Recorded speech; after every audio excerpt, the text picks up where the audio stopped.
Hey, Rachel. Hey, Ryan. How are you? Good, how are you? I'm feeling sultry now I'm talking to you. Oh, okay then. I'm feeling yummy, too. I'm feeling the yum, yum all in me and on me. And around Well, that's me. on theme, so... It's on brand because we're the YumYumPodcast. Obviously, the name is derived and taken from the piece of scripture that is Star Trek Season 2. That's right, Star Trek Discovery Season 2 to be precise. Not just any old Star Trek, but the spiritual one. The one about faith.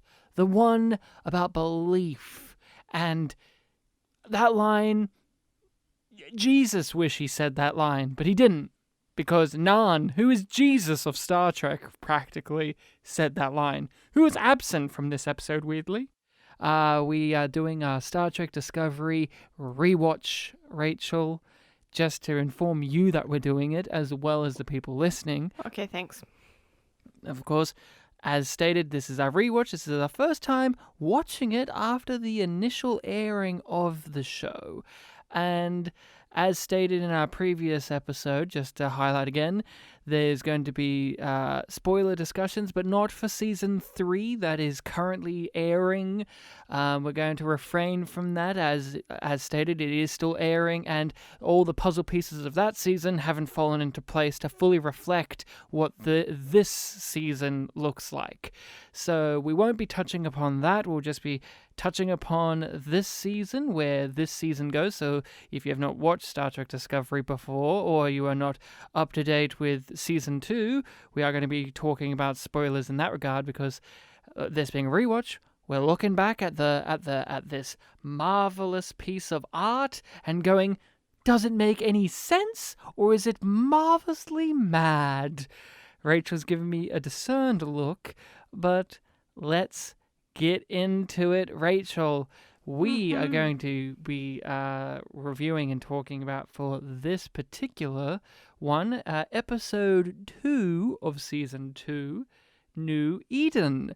The IMDb description offers up 2 choices for this, so I'm going to read the one that is by the CBS press release, which has a little bit more details than the regular IMDb one. So here's what CBS's press release had to say about New Eden. A new signal appears, prompting Stamets' emotional return to the mycelial network and leading Burnham Pike and I can't remember how we pronounce her name off the top of my head. I remember they call her Oo at many points, to a pre-war planet where they face a complex ethical dilemma.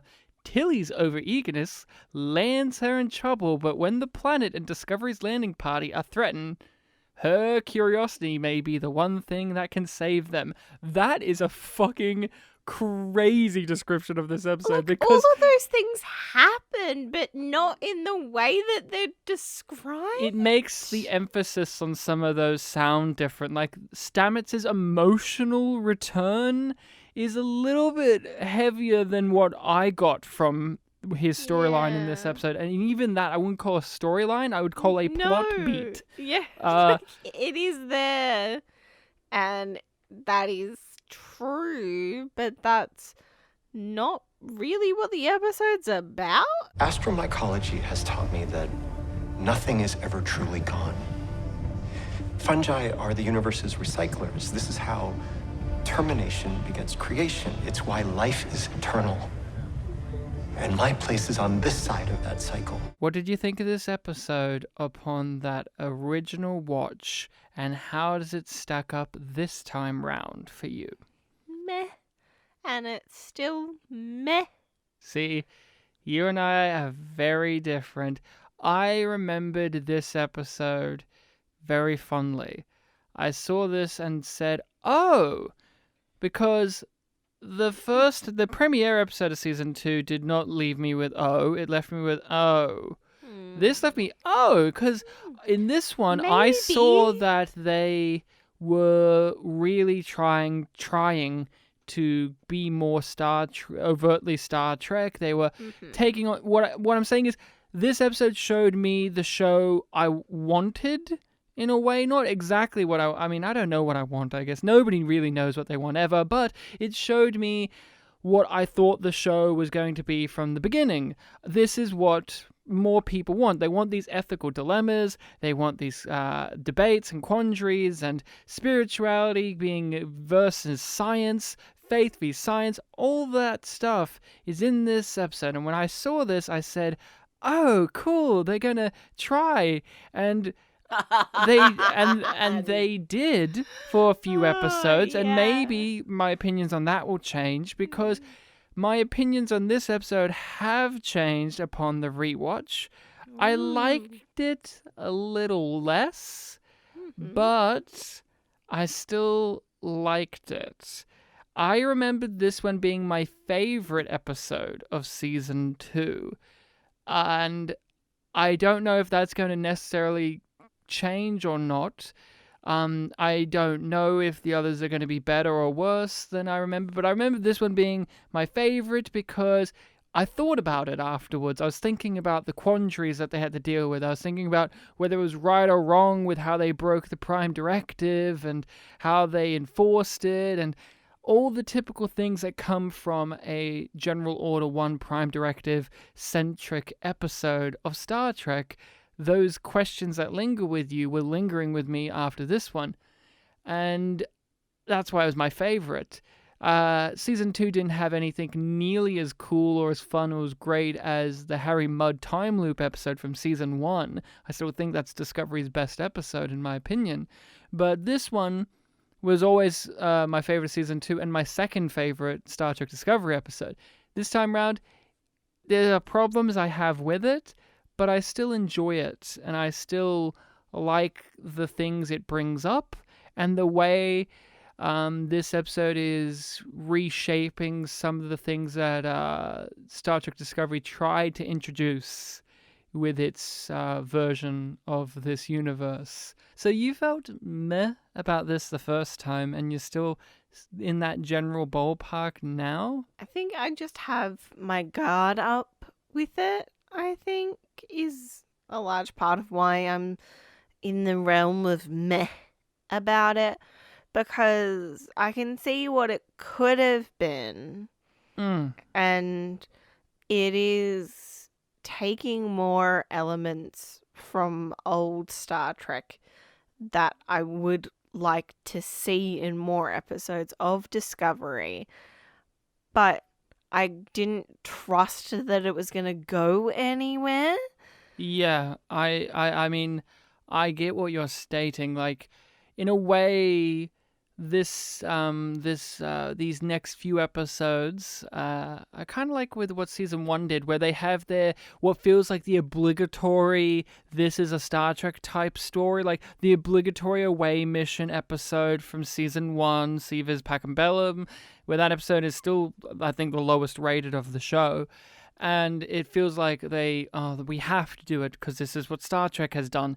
And I get that feeling from this episode, unfortunately, when I look at it upon a rewatch, because I think about how it really impacts the greater story and our characters and the logic of it. And it really does kind of feel like, in a way, this was a throwaway episode of, we did this because this is what Star Trek is known for doing, and it's a Star Trek related story, and that is a weakness upon it on the rewatch. I still think it holds up pretty well, but that is a factor that I note down in my brain, because this is not an episodic story, this is a serialized story, and this one does feel like, what does it add to the serialized nature of this? Nothing. And since it is a throwback to old school Star Trek, it does feel like obligatory, here's the Star Trek content in our Star Trek show. Yeah. Especially after last episode. Yeah. I think it also does feel like it's just ticking a box on the rewatch in particular, because there's more of a clarity on how everything is meant to work backwards from the season finale events. Yeah. So it's just like, well, we need this thing, so it's got to happen here. And it makes sense here, and it's just like, well, okay, well, that's just what needs to happen, and then we move on. Here's how I like to structure a season when you're in the room. You spend the first couple of months talking about what you want the show to be, and you ideally decide on an outcome. We want the finale to be here. This is where we want to end them. And so once you know that, you can reverse engineer your season very strategically to get to that outcome. My main negative, my huge negative of this episode, the one that drags it down, is the management of stories and time dedicated to them. This episode, to me, I could fix it in my brain to make this a 10 out of 10 episode. What? Yep, here's what it is. Here's what the episode should be. A story. They go down to the planet, have the ethical quandary about General Order 1, which is what we have, which is, do we interfere? Do we interfere because it's ethically right to, or is it ethically wrong? And also because we have a bigger mission at stake. Cool, that stuff's there. Expand upon that, have more stuff dedicated to that A story. B story. Have the exact same ethical quandary about the General Order 1, but it's on the Starship Discovery with whether or not they should let the planet get hit with that radiation or not, because we've seen that also. So basically have the A and B story be a mirroring of the same idea, but explored from different points of view. So people on the ground, on the planet, interacting with the society and the faith and the people up in the spaceship looking at it from up above. That could also tie into the religious aspect that this episode is delving into. Saru being a far more cold, analytical character, and Pike being far more humble, spiritual character, but also they have their differences of opinion, and you have Michael on one side, and you have Stamets on the other. That's how you fix this episode. None of the Tilly shit. None of the Paul shit. Cut that, because all that is serving the season's narrative arc of we're setting up Tilly stuff, we're paying off Paul stuff, and setting up more Paul stuff. You know, I understand that, but to me, that is fat in this episode. Cut that, focus on the B, make the B story an actual B story like that, because they try to touch upon it, but then they quickly move on and go, let's do a donut. And that's how you fix this episode in my brain. In my brain, it's just a matter of focus and time management. But this is a serialized story. This is a part of a serialized story, so they need what I consider to be the fat to be in this episode. But as I've stated in previous discussions on this show, what did those elements serve this story? Not anything. Those elements didn't serve anything to this particular story. Not saying Paul or Tilly as characters didn't serve anything to this story, but their overarching season-long plot elements did not serve anything to this story. And you could have written it in a way that was far smoother. That's my big problem with the episode. I'm watching it going, I like this ethical quandary, and I like the potential of the one on the ship that could have been done. And that is my huge problem, is just there's the serialized fat that is laid on top of what is a really interesting episode. Yeah, and it could have been a really interesting opportunity to explore Saru and Pike because of their unique leadership styles and their unique approaches, and to contrast the lessons that they've taken from their religious fathers, because Saru's father is a priest and Pike's one was a professor of science and religion. Is a theological kind of person, not necessarily a priest, but well educated in the realm of religion. Yes, someone who definitely comes from a background where religion is very key to them, whether it is believing or at least understanding.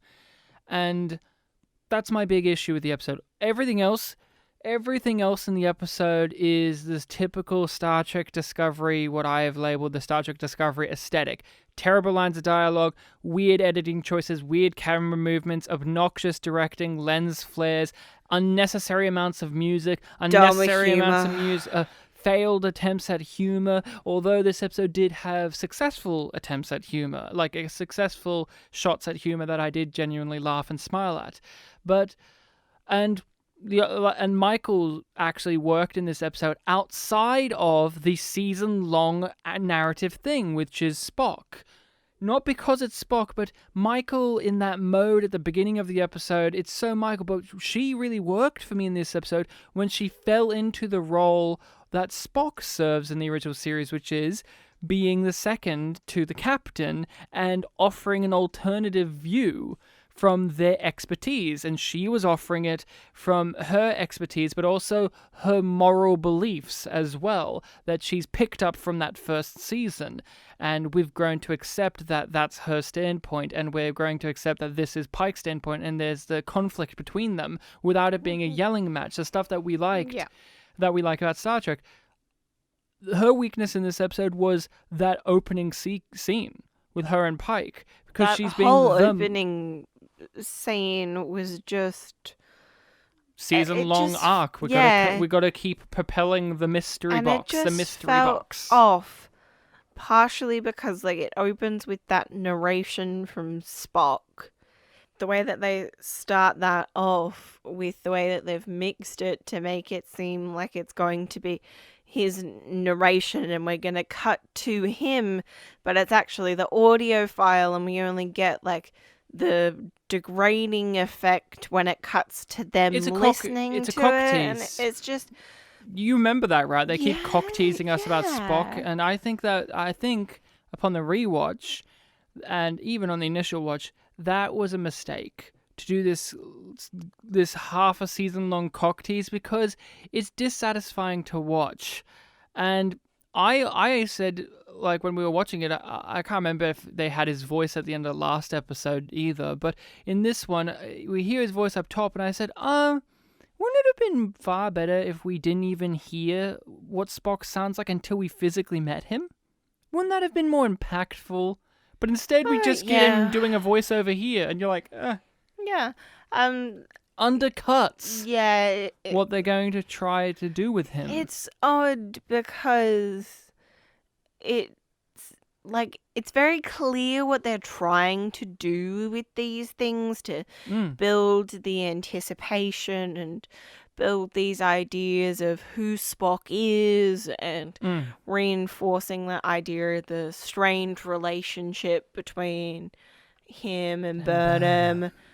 But what they do by telling us so much and telling us the same things over and over again actually lessens the impact when he finally turns up, because it's just it's gonna play out this way because this is the only way that it makes sense for them to do it, with how much they've said already, and everything is laid out for that. You don't know what's going to happen quite after they meet, but you're fairly certain because of the feel of the show. It's going to be the build up that they keep. They're going to be strained, and then that they will resolve their issues and cry because Michael didn't cry. Burnham is perfect, except for when she's not. The way I left things with my brother. We haven't spoken in years. Family dynamics can be complicated. Mystery box. My huge issue this season too, more so than last season, it feels like it takes so long for the story to get going in each episode. It feels like I don't have the patience. I just want them to get to the planet already. I don't really care about the introduction scenes as much in this season thus far, because they are just we've got to serve the greater narrative. I am finding the first act of these first two episodes to be really sluggish and my patience is just wearing thin with that. Yeah, my patience is also wearing thin with the amount that they keep on flip-flopping on their decisions. Like, the main point of season 1, like the coda of that season, is that you should always stick to your principles. To your principles, yes.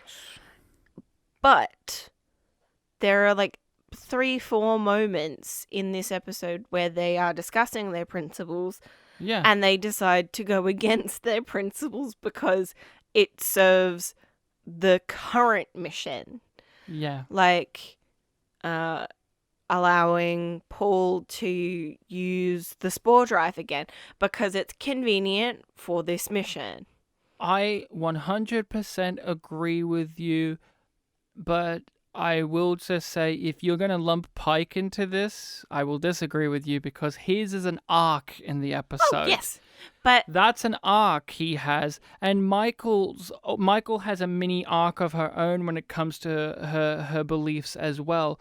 But the Paul one, I one wrote down is- in my notes yeah. how that makes Pike look like such a jerk if you've seen that first season, because by the end of the first season, Lorca is vilified by the amazing Hugh, by the way. What a great character Hugh was. And several other characters, and by the show, he was vilified for forcing Paul to do jumps, even though he coerced it in a way where it wasn't necessarily like he was forcing him to do it or ordering him. He was Paul he offered. manipulated him to do it without him knowing. Of course, Lorca was evil. Not going to deny that. But by the end of the first season, they made it very clear that Paul was never going to jump again, and if they were going to do it, up.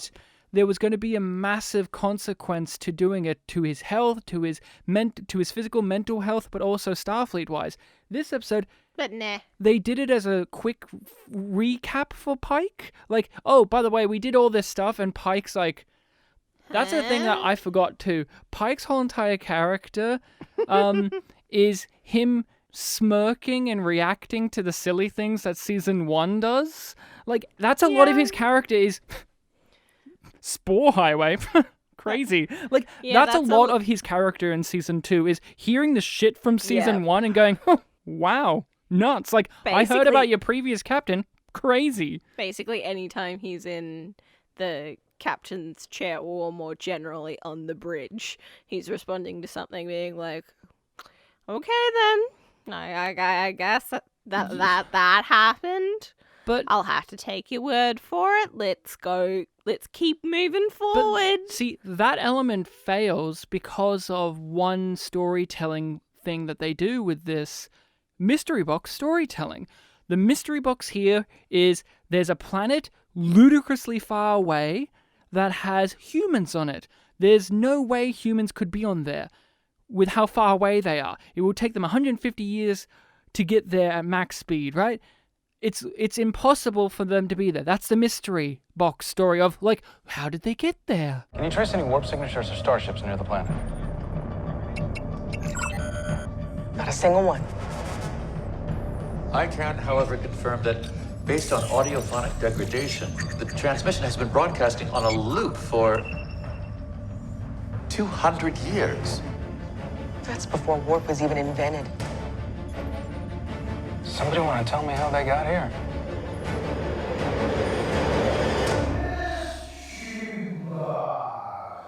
Ooh, and the mystery box storytelling there completely undercuts the stuff that they set up with Paul, because in this episode, they need to get to that planet immediately or not. And they have to.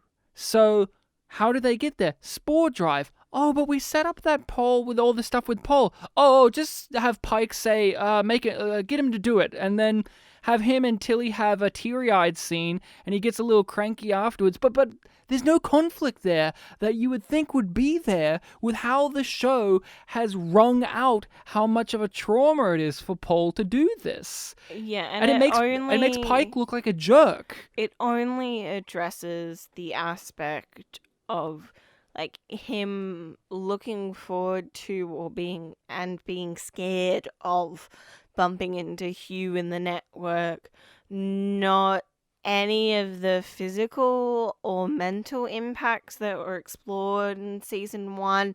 There's nothing linked to that. There's no mention of maybe that is making the idea of seeing Hugh again harder on him because of the impacts. Like maybe it's compounding it. Maybe, like, you know, they need to monitor him. But the mystery box there makes it so that story element is rushed through, and thus that whole thing No time. Let's move on. Thus the whole story beats that they've been playing with since season 1 make no sense anymore, because it does make Pike look like a jerk if you've seen that first season, because how much they make an emphasis that it's wrong for Paul to do this and that he doesn't want to. In this episode, Pike's still a cool guy, right? Yeah. Anson Mount's playing it cool, but if you've seen that first season, it does come across like, oh, well, Pike's kind of, like, we know what this means, and it makes Pike look like a jerk because he's just saying, make him do it. Make him do it. Mm-hmm. And okay, and it has to happen. It's okay this time. I say yes. Let's do it. And then what makes him is like, okay. What makes him different from Lorca? Because when Lorca did it, it was literally to save lives and to help end an intergalactic war. What is the purpose of Pike doing it in this? We know nothing about service of Starfleet's #1 mission, the Red Light.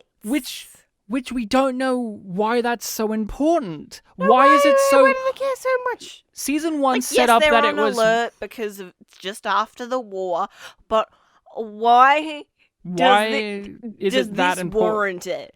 Like, there's no reason other than it is Discovery, we're on Discovery, and a show needs to happen. We need it to happen. In season 1, they manufactured it.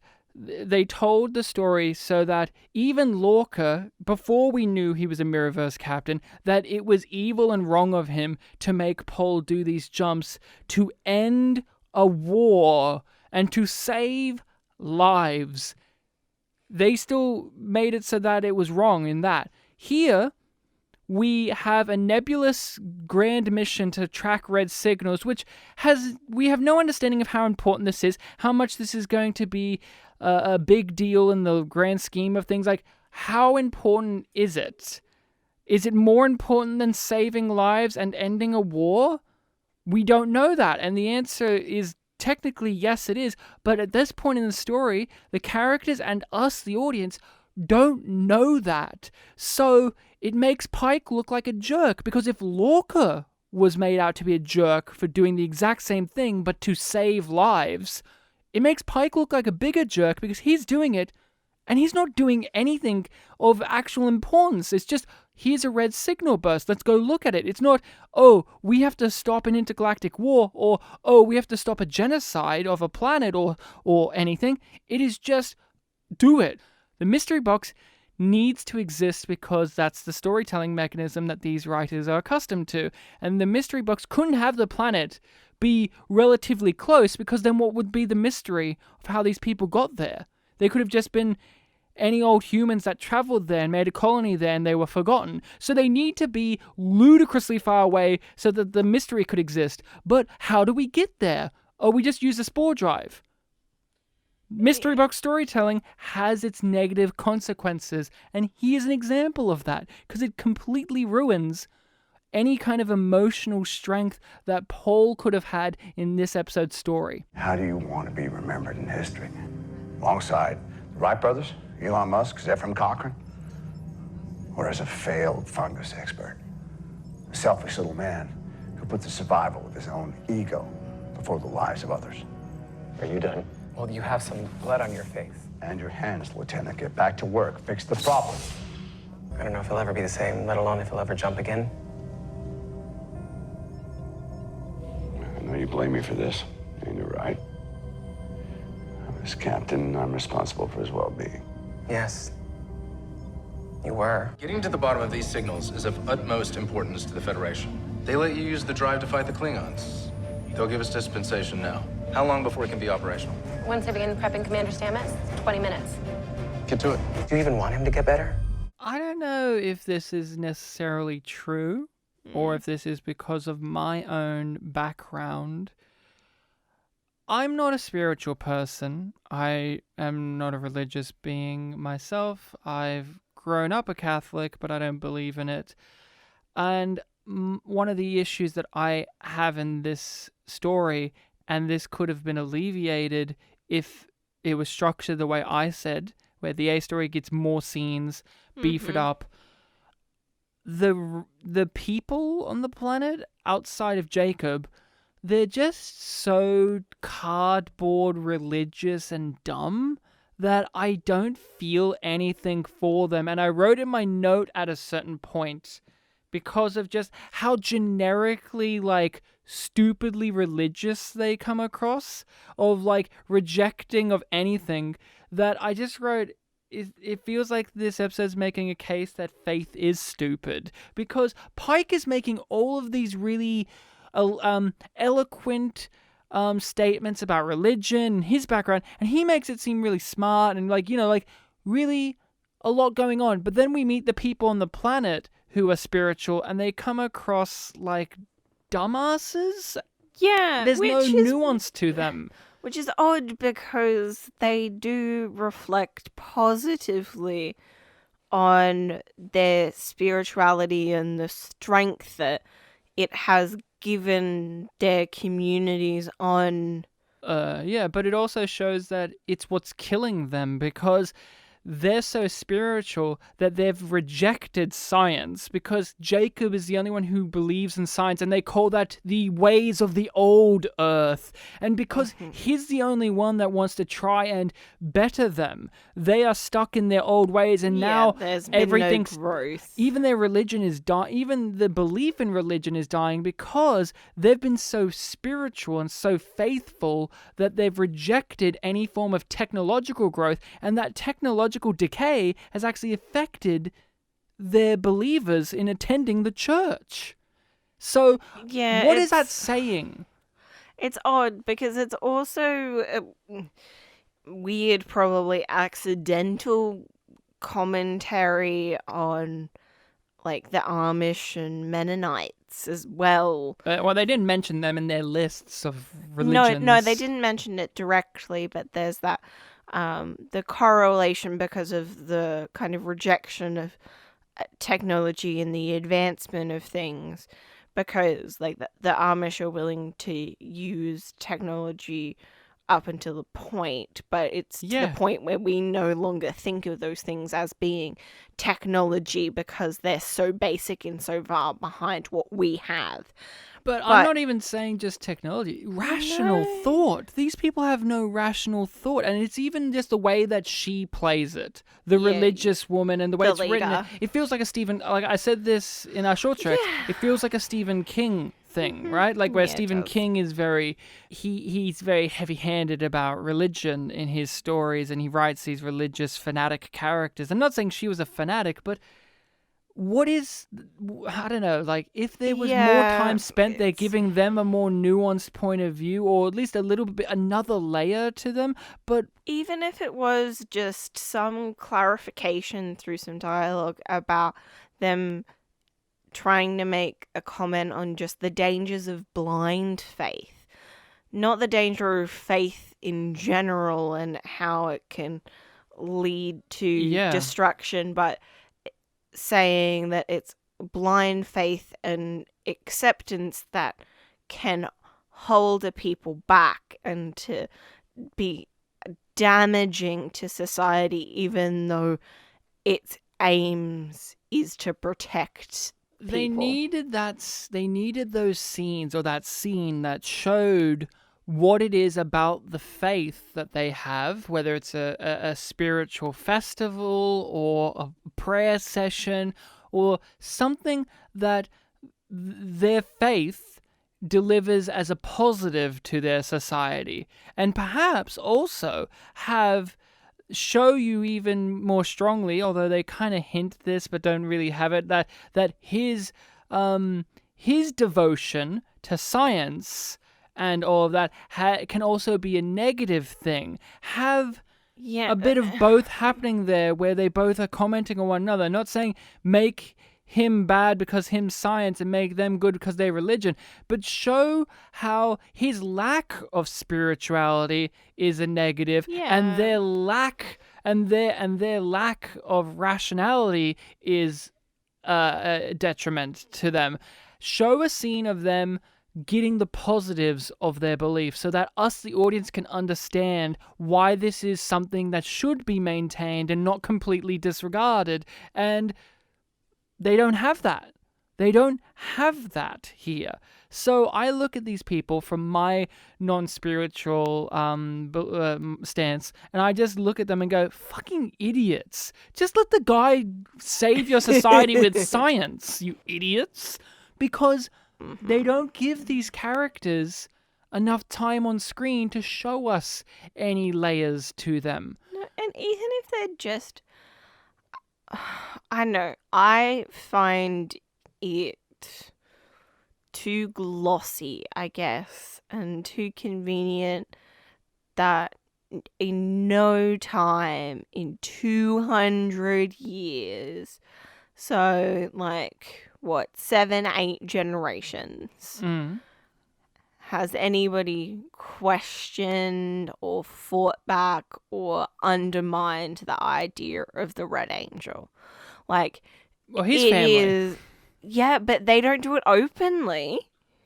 It's just within their family, and it is, like, at least within this community. We don't know how the other areas are set up, but just the idea of them being... all of them being like, no question, this thing happened and this thing happened exactly this way. It's just, like, it just doesn't ring true for me, which it's makes frustrating. Which makes it more, like, I know, irritating when we are shown those imagery things and, well, like, kind of a recap of what happened through the stained glass windows. Yeah, I like spirituality and religion in sci-fi. I'm not against it. I enjoy it in Star Trek. I've enjoyed it in other sci-fi. Stargate, Babylon 5 does it very heavily and does it in a very interesting way. It has characters that are openly religious in its story, as does and who Star deal Trek. with becoming religious figures as well. And as does Star Trek with DS9. They have religious characters and spiritual characters. Kira. And who are both on the side of good and evil. And even people in the same faith as a character that is good can be on the side of evil, and vice versa. And this episode winks at being as close as those ones can be, but it's still bogged down by the Star Trek Discovery. We need to have multiple pieces on the board all at once. They deserve to be reintegrated into modern society. By their own account, they left Earth in 2053. They did not use a starship. That makes them pre-warp, subject to General Order 1. We cannot interfere with their natural development. But they believe Earth and the human race were destroyed. They're wrong. Worse, the faith they cling to is a lie. Can you prove that? May. Don't like her, never liked her, don't care for her story. Here it is introduced, and it completely ruins sections of this episode. That performance is arrogant and annoying and overpitched, and Tilly is just unbearably stupid in this episode, and I hate her. She's the one that has the ideas that continually save the ship, and it's just really weird because they're like just doing that thing where she's a crazy genius. Why do they have to make her so dumb in moments to then extreme pivot to make her so smart? Why can't they just have her be smart and capable? Not saying she should be perfect, but why do they have to have her literally nearly kill herself and could have endangered so many others. And they brushed that off with an amazing scene with her and Saru. It's still brushing it off. That scene is amazing, and I like their dynamic, and I think they're a good pairing. But that whole scene where she's extracting the thing and she's looking at it and she gets exploded across the cargo bay and gets killed practically, I felt nothing other than, you stupid bitch, you dumbass idiot. So I hate how they do that. So it's so one They just go from one end of the spectrum to the other, and as quick as they do these whip pans in this episode that were nauseating. I want to like Tilly, I do, but they don't know how to calm her down in this episode in particular. Like, I was noticing all of the actors, but Tilly especially, hands always up in the air talking.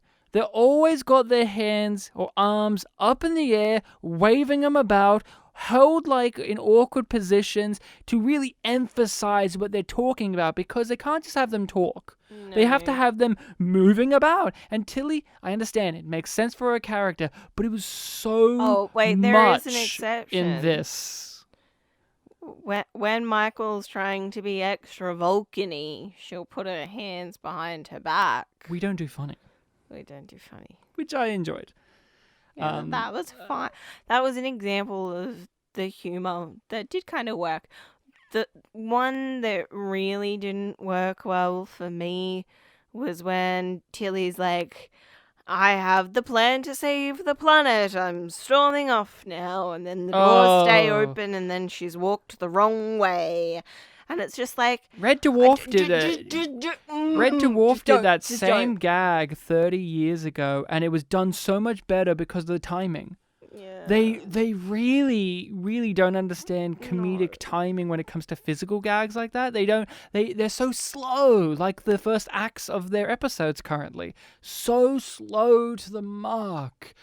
But that's all the negatives. It has something in it that doesn't... Like, it has something in it that makes it not completely awful.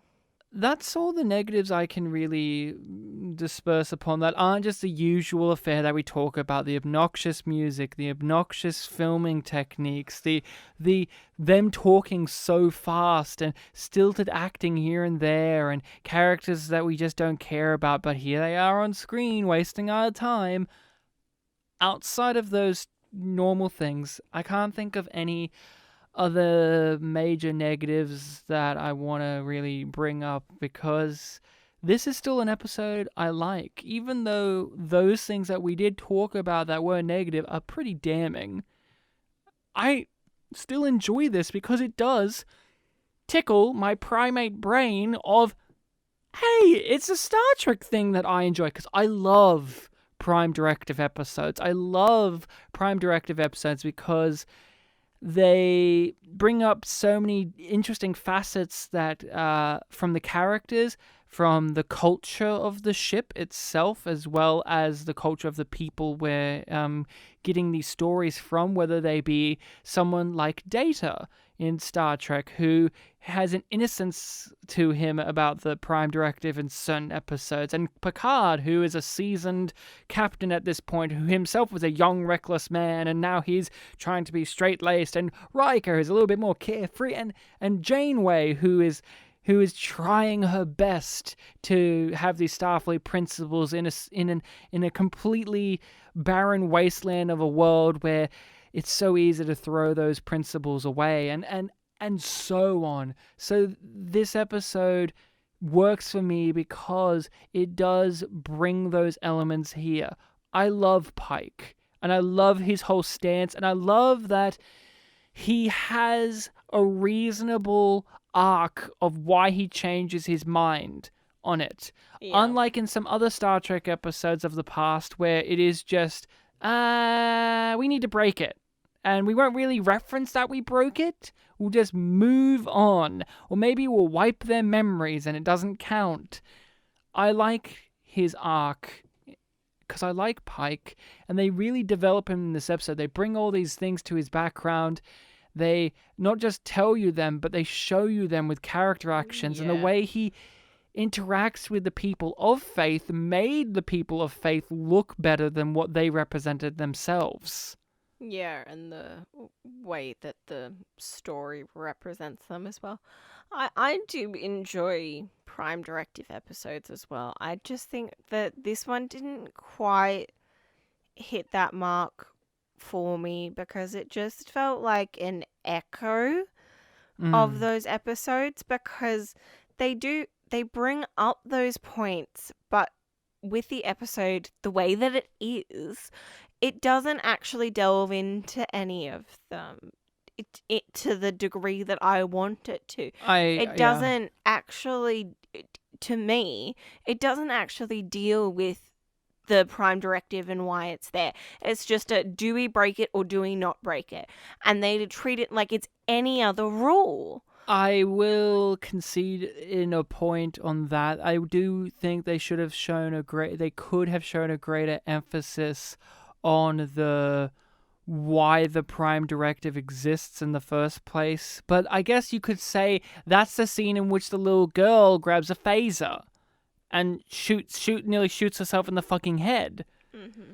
If that was a bigger component of the episode, as if, and I know this sounds drastic, but wouldn't it have been fucking brutal if you had the guy of science, Jacob, who brings these things there, and the little girl accidentally shoots him?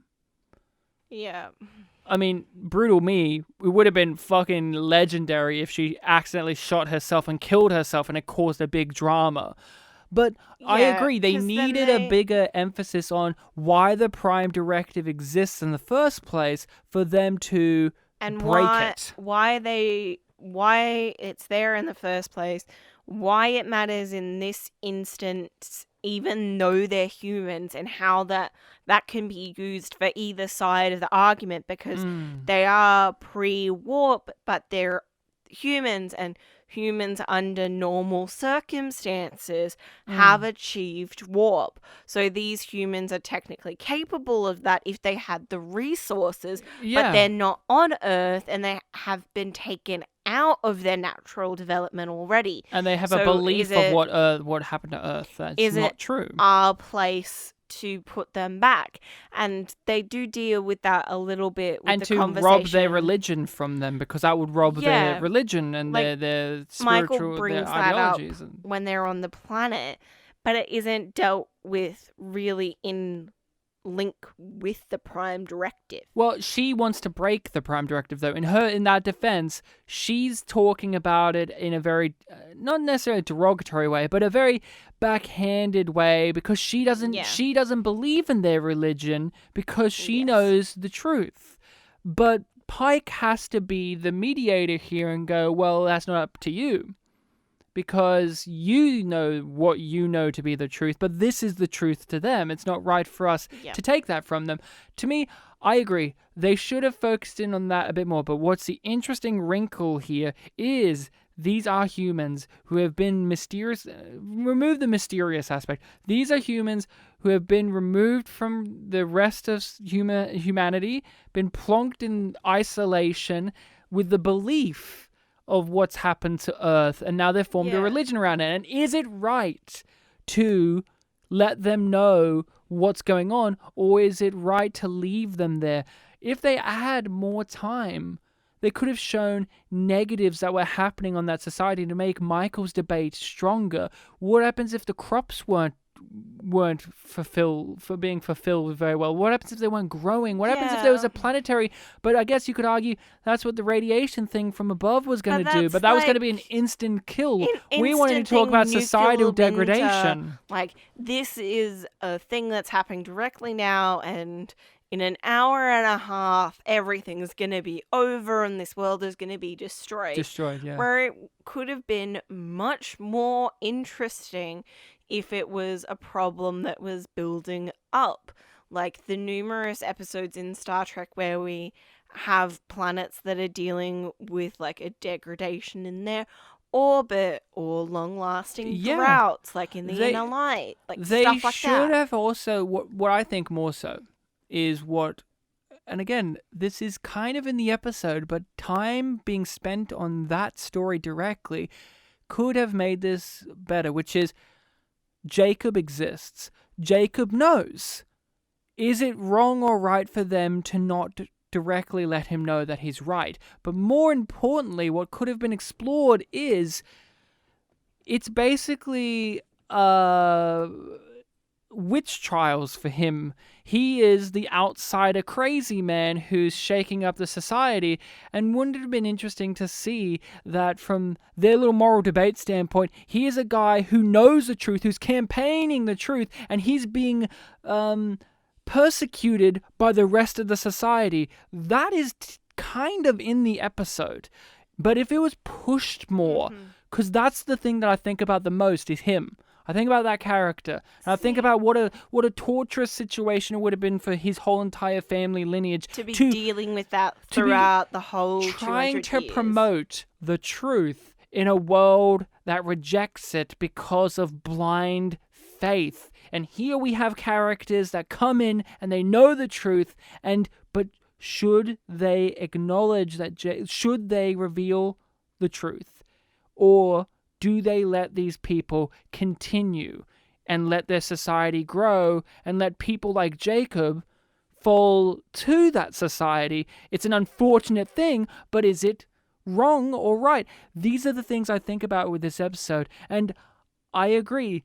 They don't touch upon it heavily enough, but they do touch upon it, and none of this type of stuff was in season 1. Mm-hmm. This is it. This is an improvement, and look, not every one of these type of episodes are done greatly either in other Star Treks, but no. I think for Discovery, this is the best way they could have approached this. But again, I still think that there could have been improvements here and there. But I think about this episode, I feel sorry for that Jacob guy. I feel sorry for him, and I'm happy also with how they conclude his character. He was satisfied with just knowing. At this point, the knowledge of it was good enough for him. And I bought that. You could say it was for dramatic convenience, but I bought that at this point, just knowing that he was right was enough for him to stop. Just that alone. Yeah.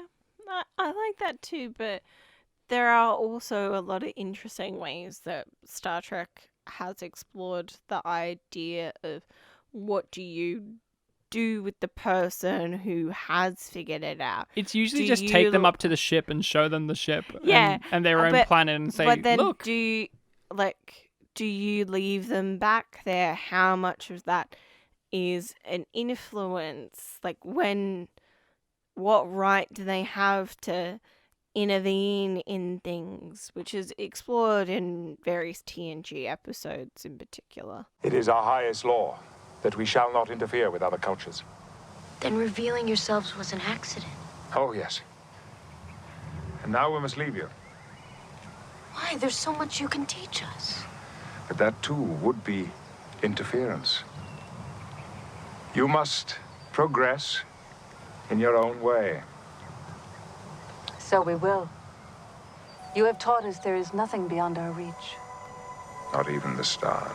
I still think, even underneath these, what are to me fundamental flaws and time management issues and focus issues, this demonstrates to me that Star Trek Discovery is capable of doing stories like this. It could if it wanted to, but that isn't what it wants to do. Not all the time. And like I said, it isn't as great for me on this rewatch because I'm noticing these issues. And like I said at the beginning, when I think about it in the grand scheme of this season, it doesn't really contribute to much because you start thinking about also the time travel mechanics. Why did Michael get soldiers from World War III and transplant them to this planet and put a red signal there this time to go get them? Because you go, okay, the idea is it's for them to set up a base so that when they travel to the future, they can have somewhere to be that's civilized but doesn't have control, the technology and control doesn't know about it. Yes. But there are factors to it that you just have to turn your brain off to when you think about, one, how did Michael know about these World War III people? to know to go get them outside of this story happening of they went to a planet and there was these people who came from World War III and they were put there.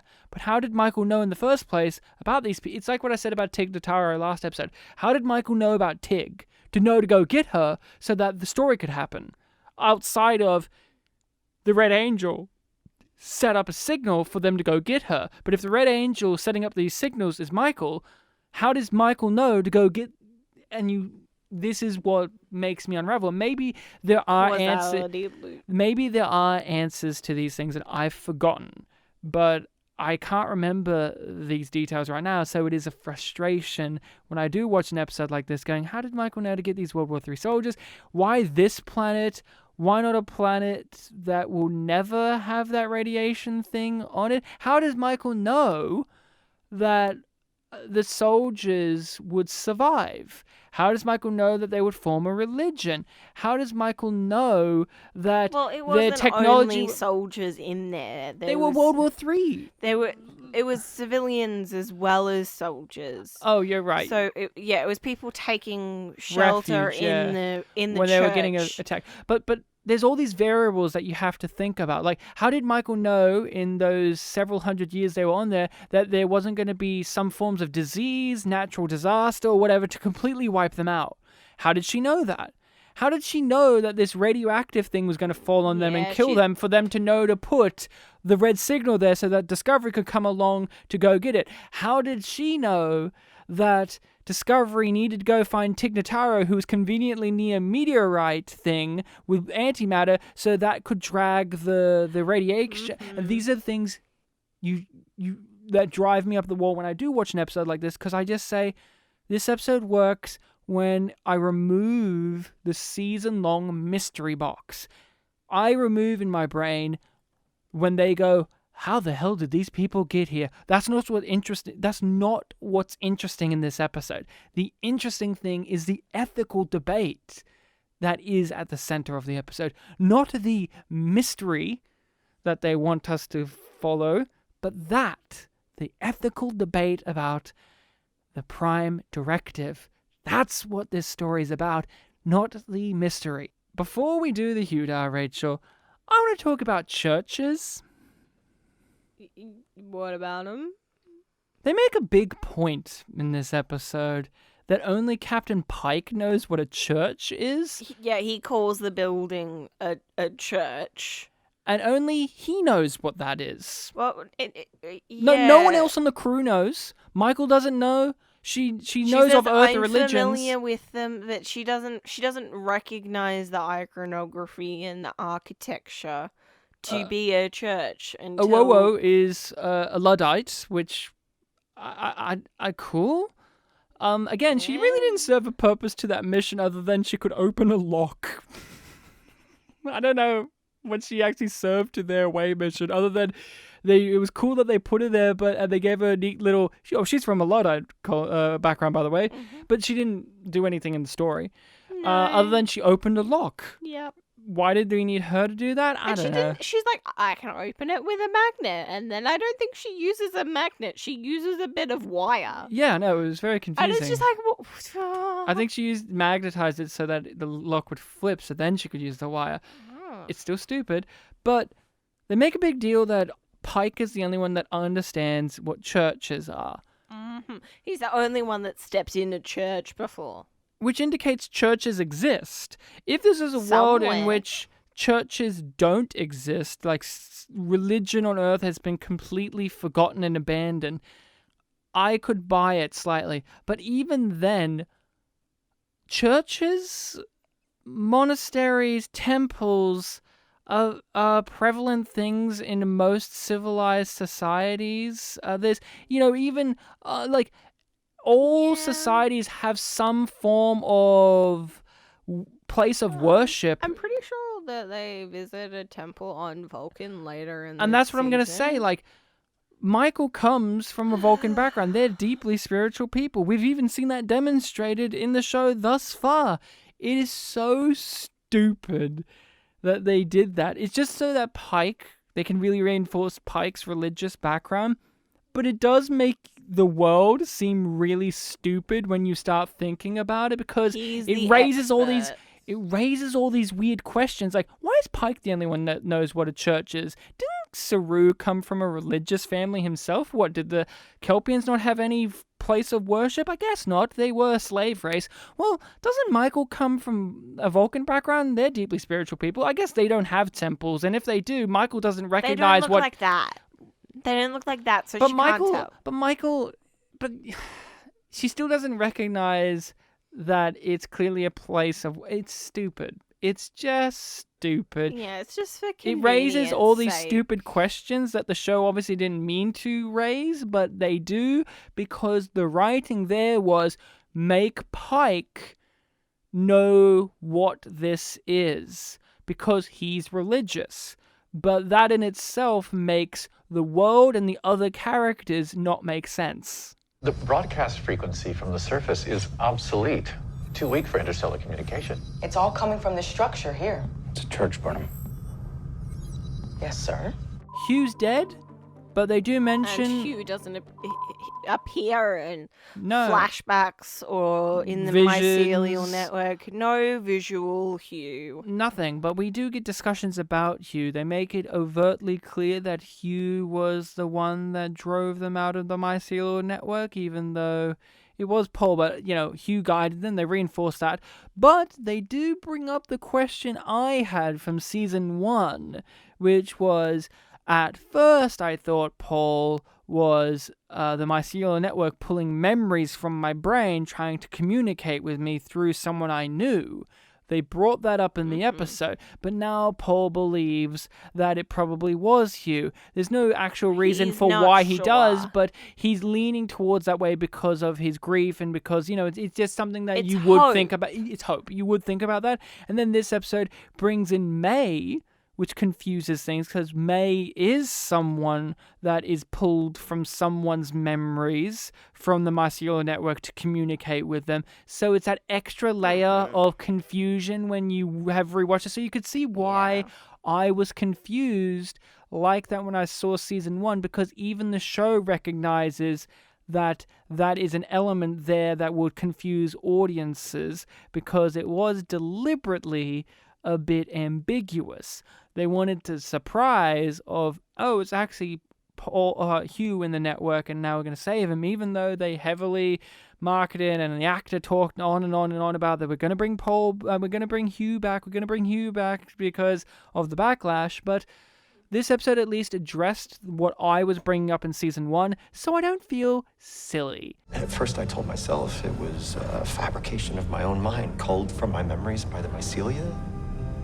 But since then, I'm not so sure. I didn't see him the last time I jumped, but knowing it's a possibility... I would think that possibility would make you happy. What would you give it? A yum meaning bad or a yum yum being good? A reluctant yum yum, I guess. Yum yum. You were far more enthusiastic about last week's episode with the yum yum. You like that one more for the trash. Yeah, I did. Like, this one is yum yum because it has various bits that are quality, with the asterisks of being like for Star Trek Discovery, of course. But it also has things that I do like that fit within the show as well. Like, they're few and far between and with caveats, but they're there. Yeah. And also, I recognize that this one is trying to play out more Star Trek elements, which is something that we've given it flack for. So I think that it deserves the yum yum. I give it a yum yum. Yum yum. I think that this episode does have some problems for sure that we've talked about heavily, but in spite of those problems, I look upon this episode fondly. I think it tackles the ethical debates in an interesting fashion.